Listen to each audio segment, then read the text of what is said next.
চলুন আজকে আপনাদেরকে একটা স্টোরি শোনাই, একটা গল্প। যারা ভাবেন একবার বিফল হয়ে যাওয়ার পরে যে আমার দ্বারাই আর হবে নি, আমি আর জীবনে কামিয়াবি হতে পারবো না, নিজের জীবনের সমস্ত আশা সমস্ত চেষ্টা ছেড়ে দেয়। একটা কার কোম্পানি ছিল, সব থেকে ফেমাস ছিল, কিন্তু তাদের দেশে একসময় যুদ্ধ হয়। এমন রমরমিয়ে তার ব্যবসা চলছিল, তার ফ্যাক্টরিতে বোম পড়ে যায়। আকাশ থেকে পুরো মাটিতে চলে এলো সেই কোম্পানি। সেই কামিয়াবি যে শীর্ষে ছিল সে একদম রাস্তায় নেমে গেল।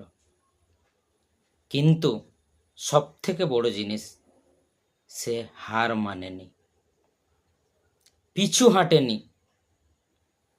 সে নতুন করে ছোট করে আবার বিজনেস চালু করলো। যে কার বানাতো সে সাইকেল বানাতে চালু করলো। ধীরে ধীরে করে আস্তে আস্তে তার নিজের ব্যবসাটাকে সে বাড়াতে লাগলো। আবার নতুন করে সে ভাবতে চালু করলো এবং সেই কোম্পানি আজকে পৃথিবীতে মানুষের ড্রিম কার বানায়। সে হলো BMW।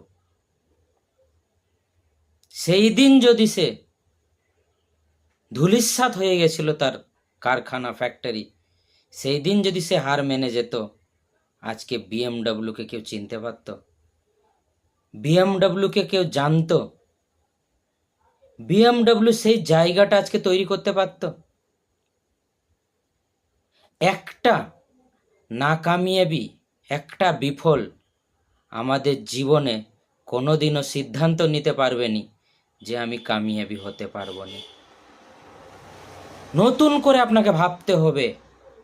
যখন বড় কোনো আপনার নাকামিয়াবি বিফলতা আসবে, আপনাকে বড় করে ভাবতে হবে, বড় কিছু ভাবতে হবে, নতুন করে ভাবতে হবে, নতুন করে আপনাকে দাঁড়াতে শিখতে হবে।